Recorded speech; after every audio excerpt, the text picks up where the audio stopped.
Welcome everyone to the show where we shine some light upon some internet mysteries. We are your hosts, Towers, Kina, and Pira, and together we make Benja to the Cube. So, because today I want to start right around the bat with something that has been on my mind all day long. Have any of you heard of analog horror? Actually, I think I've seen a few, thanks to Jacksepticeye's videos. Is analog horror the genre about found tapes and that kind of stuff? Yeah. Yeah, it is. I've also seen the Jacksepticeye videos. Some histories are very creative and creepy. Actually, I used to love Jacksepticeye videos, but I don't think I am as interested as before in his content. Not that I say it's bad, I just move on his content. But can you tell me more about his analog stuff? I've been really into it lately. There's one particular video called My House Walkthrough that gave me chills from start to finish. Check the link in the description if you want to see it. A person starts in a bedroom describing the weather, saying it's rainy. Then he proceeds to walk through a long hallway, showing his house, which is very deteriorated. You can hear the rain and noises from outside. At the end of the hallway, he opens a door and appears again in the start. The loop continues for several times, and each time something changes, like a new room appearing or the house rotting even more.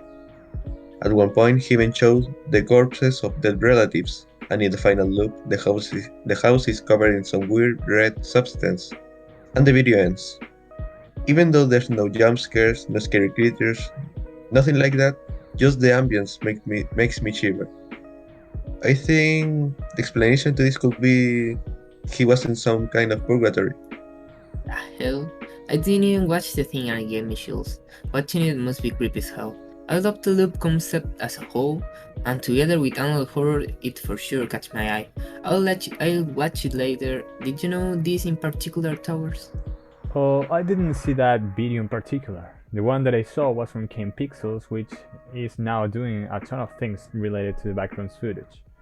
He has done many videos, and the first one that he made has now like 30 million views, so you may know it. Jack also did a video reacting to it, and it's fantastic. There is a part of the video where he sees an infinite ravine where he can see all the iterations of the second floor of the backrooms, and it's damn creepy.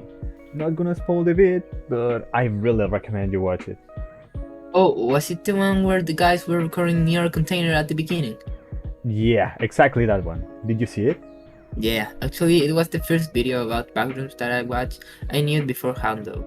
I think that it recreates the feeling of being chased by something you know perfectly. Also, it's hell good representation of the first level, and yeah, that scene where the parking lot reiterates infinitely, cool as hell. For everyone at home, if for some reason you don't know anything about the backrooms, it's an urban legend about an infinite office-like maze where you enter by randomly glitching out of reality. Yeah, and starting from that concept, users online have been writing lots of other levels that connect between them in a non-linear way. So if you were glitched out of reality to the backrooms, you're pretty much screwed up.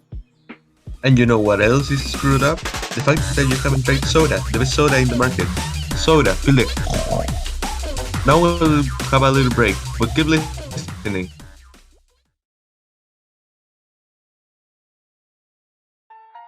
There's a lot of vacuum content, from analog horror to even video games. Some different from others in some small concepts, like the background being another reality to even some kind of purgatory. But all of them have something in common: liminal spaces.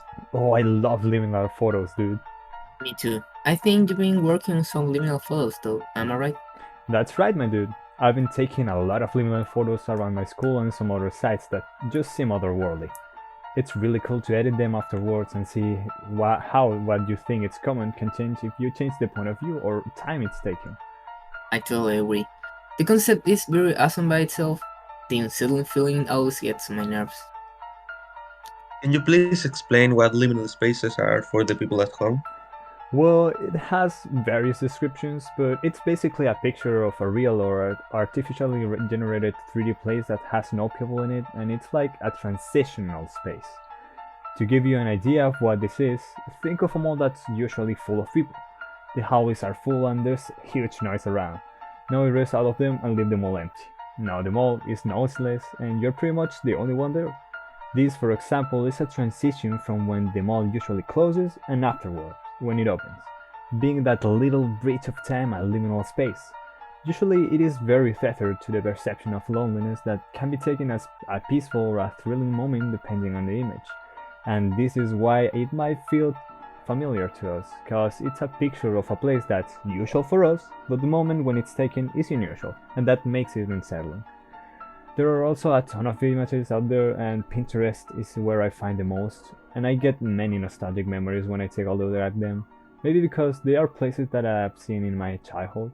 There can't be another explanation of why they are so familiar to me. Damn, you really are into luminous photos. You have good taste.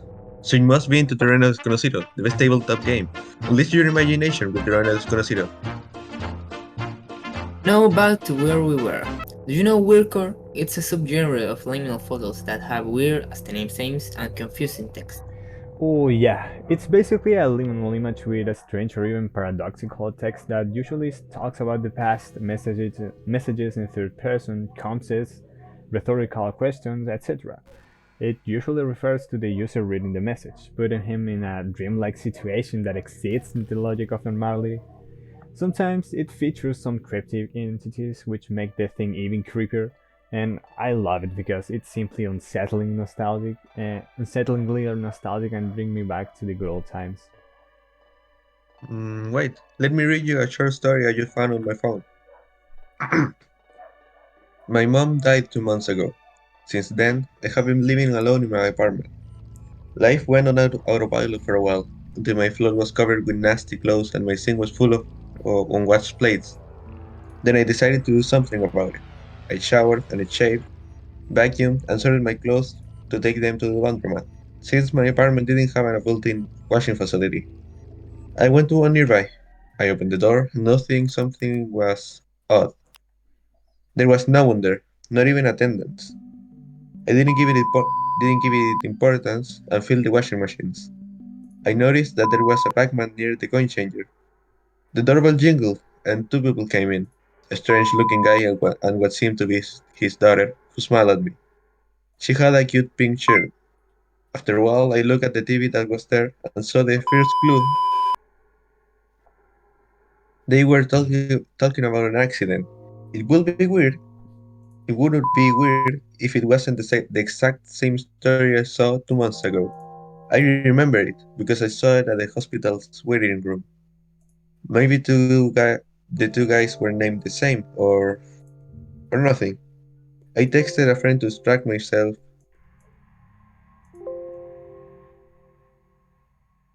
but she didn't answer. I loaded the dryers when my clothes were done. I looked over to the other guys, but only saw the dude playing Pac-Man. Didn't see the girl. I tried to chit-chat, but he ignored me. When he was going to go, I asked about his daughter. He looked at me with a confused look and walked away. I noticed he was dripping brownish black droplets. I went to the only door and tried to talk to someone, but the attendant looked off. There was something coming out of her nose. When I noticed what it was, I almost puked. It was a little cockroach. She then closed the employee's door. I looked outside and it was bright, but my phone said it was well after 7 p.m. I just wanted to get out when I heard the beep from the dryers. I heard a weird noise from the inside, like if something was hitting the machine with every rotation. It wasn't done yet, but I didn't care. Stupid me, I opened it.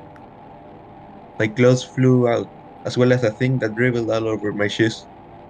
It looked like it had been humid at some point. A wet skin, patchy red creature with threads of muscle showing under a pink shirt was looking at me with big eyeballs. It smelled like crap, and it kinned like a baby. I threw up. As soon as I saw it, I was gone. I ran to the exit. I went threw my whole body to the door, which wasn't even closed, so I fell to the gravel of the parking lot. I looked through the glass, and I couldn't see my clothes nor the creature. Just an old couple doing their laundry. Respect the limited spaces. Don't linger there for too long, because if you do, you'll end up seeing the things that pass through. I don't get why he stayed after seeing the cockroach. He should have left. It's a good story. The show must have been an hallucination. Or could have been that the monster turned into her to disguise. I wouldn't even notice if something is different, to be honest. And the monster thing gave me chills. They had a name, didn't they? Yeah, the cryptic entities. They scared the crap out of me. Who doesn't? By the way, the cryptic entities also appear in the backrooms. You must know that, right? Yep, they're cool as hell. I've been recently obsessed with skinwalkers, the concept is awesome. And very often the stories are pretty well written around them, like Boa catalog. I think Towers know that, am I right? Of course I do. Not very long ago, Alex Kister, the creator of Mandela Catalog, uploaded the latest episode of the series, but I haven't watched it because I prefer to watch it with friends and be jump scared the hell out of together. Can you summarize the Mandela catalog? I think I haven't watched it. Yeah, if you haven't, I definitely recommend it. It is basically a series that talks about the alternates, which are creatures that mimic the people's images and have provoked many disappearances unsolved around the Mandela Count, where the central history is based. The videos are in tape format, and that makes them creepier because the images show direct contact with them and how they work. And the best of all is the ambientation that this format gives. That goes from a glitched VHS to a kinda modern camera. Yeah, imagine someone who you see every day isn't the same person anymore. Will you know it's not him if the alternate steals his memories too? What would you do in that situation, Peter? I'd get paranoid, and I probably notice something's off. But I don't think I do much. Yeah, I might just probably die in a situation like this. Probably me too, yeah. I often think a bit about this, but like, if I told my sister beforehand a secret war, the alternate will know that, so there will be no use. Talking about the Mandela catalog, isn't that an ARG? Argentina? No, alternate reality games. I haven't heard of that. What is that? Alternate reality games are often displayed in many ways, but the ones that I'm talking about are those who hide a secret meaning to his story, often hidden within online media in an encrypted or hidden way. Sometimes there is a prize, or sometimes the prize is getting to know the full story. There are a lot of ARGs online, but a lot of them are hidden from the public eye. Like the Wilbur ARG, which I didn't even know existed, but I think one of the most famous or controversial one is the Cicada 3303 ARG. True, many speculate it isn't an ARG. Why wouldn't it? Government drafting, hacker group recruiting, there are a lot of wild theories out there. By the way, Cicada 3303 was a compilation of puzzles and riddles that led from one puzzle to another. In one of them, it even had coordinates of paper scattered around the world. Officially, no one has finished it. Oh, I heard there was a theory of a dude that actually solved the riddle and disappeared. Probably he might have been contacted and hired by the government. Imagine the tons of money you would get if you worked hacking for a whole country. Yeah, but which government will do all that just to hire people? Maybe it wasn't a government. Or if it was, what kind of work did they need to do? I guess we'll never know. Theories say it is a test to prove your deciphering skills, and it sure needed a lot of skills, out of the box thinking, and a rock solid determination. You know what this reminds me of? Perplexity. Around 2005, a company, Mankind I think, launched a card game. It consisted of many trading cards with no value as cards, but with a complex riddle hidden within it, which gives points to the player that resolves it. They were ranked in difficulty. The first season, I think, consisted in an alternate city which was searching for the Reseda Cube. And whoever find it with $130,000.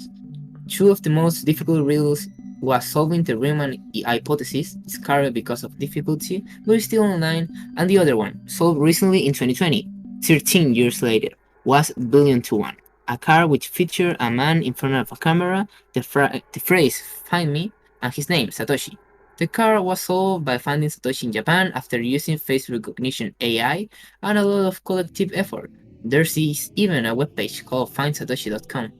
Whoa, and what happened with the company? You know, working in something called Moshi Monsters, I don't know, sounds like a Facebook game to be honest. But the price was claimed and the thing was awesome.